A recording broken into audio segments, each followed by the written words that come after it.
Hello.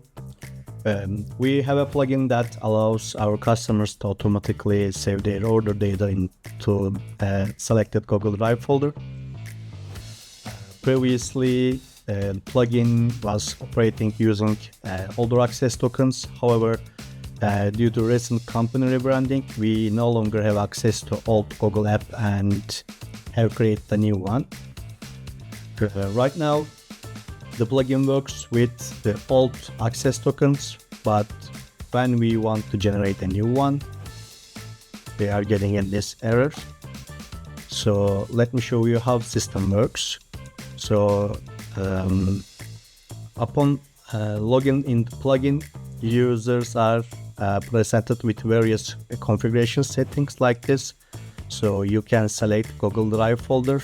Right now this older token is still working. You can select, and also we have some order collection status setting. So when there is an order in the status, system automatically creates some PDF file and uploads to selected Google Drive folder. I have an example order here in the upload ready status, and when I run the cron manually like this, right now the PDF is generated and uploaded in this test folder, as you can see here.